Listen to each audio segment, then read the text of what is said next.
Imber's going to hang out with us today again. Got him to tag along, and really is quite a good example as to how we often misperceive, misunderstand, and undercredit anything of nature, anything, whether it be a tree, an animal, anything. We don't give them a lot of times the dignity that they deserve.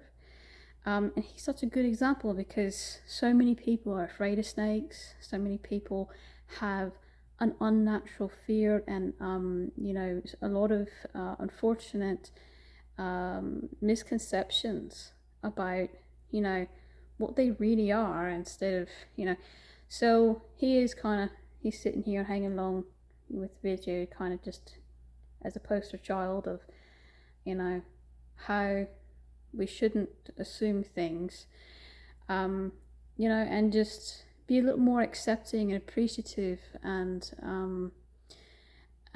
respectful of nature. So hopefully as you watch this, you get to see his kooky self, his funny side, and you also get to see that he's not a monster, But anyway, that's really not what the video is about. What the video is about, this bothers me every single year, and I'm not mad at the people who just aren't thinking. They don't think about it. They try to. I was raised like this, believe it or not. I was raised like this in a very abusive family, but I was raised to think, that it was okay, and you're given reasons as a child to think that you can make excuses for things, and you can explain it away to yourself. Say, oh, well, they were grown for this, they were farmed for this, it's all right, they'll just plant another one, and the Abrahamic belief of it's just an animal, it's just a plant, that's kind of another way of explaining it away. And so, I was actually raised as those kinds of beliefs. And a big, deep part of my soul just felt it was wrong, right? And I just kind of tried to explain it away. So I don't blame anyone who has has done that and not thought twice about it, even who hasn't even questioned it, who didn't even feel like they had to explain it to themselves, but just kind of accepted it. I'm not even mad at those people. I'm mad at the lack of respect for nature, and that, people have been allowed to be taught this. People have been allowed to be taught that that's all right, and that not only is it all right, but that's what they're supposed to do. Especially the Abrahamic belief that everything of nature is the very selfish, greedy belief that everything of nature is yours and that you own it simply because you're a human. I mean, that you're entitled to anything you ever so please. No, in paganism, everything owns itself. You're not entitled to it. And if you do take something, it has to be for a good reason. It has to be because you need it for survival purposes, for something like that. Not a one-day declaration for a holiday. I don't care how profound of a holiday it is. This is a kind of a morbid example, but we don't go out there saying, oh, it's a holiday, I'm going to butcher my child and put some ornaments on it, and cut its legs off and stick its body on a stick, no, or I'm going to butcher my dog and dress it up in garland because it's a holiday.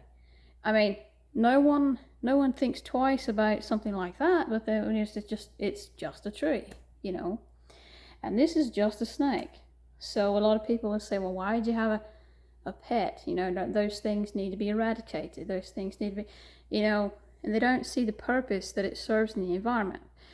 We do see the purpose that trees serve in the environment, but we think as long as we plant another one, it's fine. And the problem is that it's a life. And in paganism, trees, they have a spirit, just like you and I, just like Ember, just like a cat and a dog. They all have spirits. They all have, the ability to sense things, feel emotion, and feel physical pain. But science can't prove that. So paganism can say it all it wants to, but nobody's going to listen. So, I understand. I understand the mistake, because I made the mistake.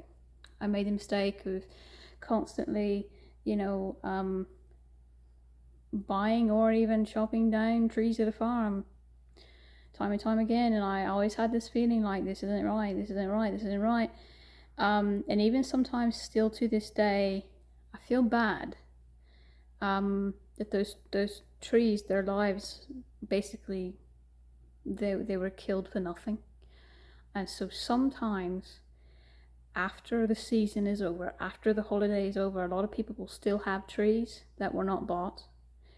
And what I'll do is I'll kind of just salvage and use them, in the land to help with erosion. I'll just lay them down flat on the land in a muddy spot or something to help with erosion.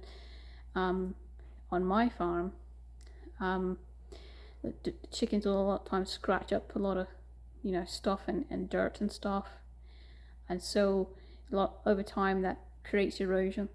And so when I do that, it kind of helps heal the land, and I feel like it wasn't wasted.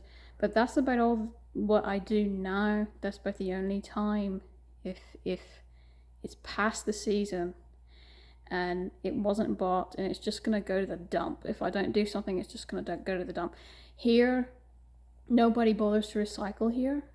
It's sad but true. In rural areas, a lot of times rural areas, they don't bother to recycle, so there's no recycling service for them, and they literally just get thrown in the dump, And I felt like it, for what I can do to give them, even in death, some sort of dignity,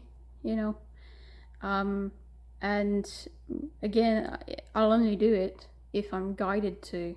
I'm not gonna just do it to do it.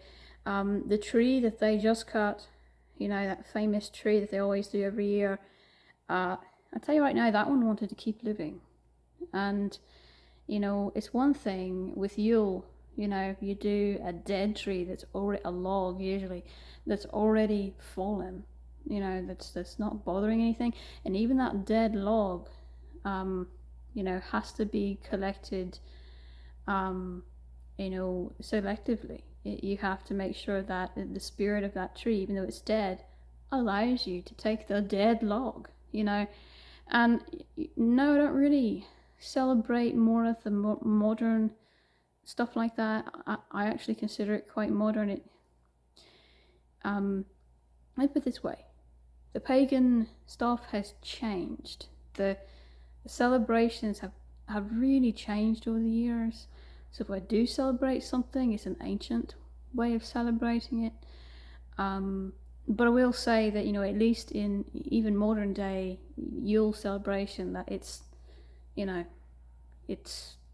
not what I would call destructive, because again, everything is permission based. You have what we call sacred permission from the universe, from the forest, from the tree itself, and that's all right, because it's dead. It's dead anyway, and you have permission. The land is all right with it. The spirit of the tree is all right with it. You're respecting it that way. You're asking, not taking. And that's the biggest difference, that you are asking, not taking. You're not forcing. So it's just, something that has always pissed me off, that there is this broad spectrum thing where people have been conditioned not to think about it. They've been conditioned not to think about it. You're taking a life of something that doesn't want to die, usually, that's not ready to die. You're taking that life. Very, very few times will something that's still alive offer itself up to somebody, and usually, if that's the case, that somebody desperately needs it for survival. Like, for example, in the olden days when you were hunting as a pagan, you might have a deer that offers itself up to you because you're literally starving. But Normally you'd starve before that happened. So it's a really rare occurrence, and you could tell that that was, very peaceful, innocent energy that tree had. And that's what really just is like nails on chalk in your heart. It's just when it's something that was 100% the most innocent of innocent. It's one thing if they would do that to Hitler and dress him up and put a bunch of lights on him. But this was an innocent tree living out in the forest, And the Abrahamics, they laugh at me because, oh, it's just a tree. Well, that's what you've been conditioned to believe. I'll tell you what, right now, it doesn't matter what it is. Anything that's living, in paganism, we're all equal. There's no pedestals. Like, Abrahamics, they want to put pedestal on people like they're more important from some selfish, greedy reason. And they'll try and explain it away. I've heard all the excuses. I don't buy it. If you're taking a life for a decoration, you don't need it to survive. It's a decoration. A one-day decoration. I understand most people leave it up for a couple of weeks, but it's meant for a one-day holiday. Think about if I butchered him. No, let's make something cute and fluffy for the people who don't like snakes. If I butchered a baby bunny for decoration, does that make it all right? Ask yourself that. Because what difference is it really? They're both living creatures. And you can try and explain away all that you want to about how it's different. I'm telling you right now, it's not. And if you want to be naive, I have no wrath against you. But it's the people who do it selfishly, and it's the overall belief in itself, the selfish belief that teaches people that this is okay, that pisses me the fuck off. I'm alright with people who are of Abrahamic religion. I don't hate them. I just think they're misguided. I hate the religion, not the people. The only time I hate the people is when they follow that religion for selfish, evil reasons. Like my family, for example. I was born into a very, actually, an Abrahamic religious cult. And so much pain and torture, physical pain that I had to go through, and they were, I don't know what exactly, how to explain it to you, but it's just that experience, you almost die several times from their wrath, from their physical torture, their physical abuse, and you know how that feels, and you make a pact that you're never going to be like them, And so that's really what brought me into this belief, respecting nature, the pagan belief that you need to respect and give dignity and honor to nature instead of destroying it and selfishly thinking that it just all belongs to you. No, it belongs to itself. I can't say that enough. Nature belongs to itself. You don't have the merit to end a life as you think you do. You're not entitled to that. Nobody's entitled to that. You're not even entitled to squash a bug. In the pagan belief, doing stuff like that gives you immense bad luck, especially if you know it's wrong. It goes beyond that and it gets into a threefold. If you knowingly understand it's wrong and do it anyway for selfish reasons, you get an actual threefold for it. So in the end, I understand that these people will eventually be punished. But that doesn't change the fact that every year this happens. Every year things are killed for decoration. That kind of mentality is dangerous.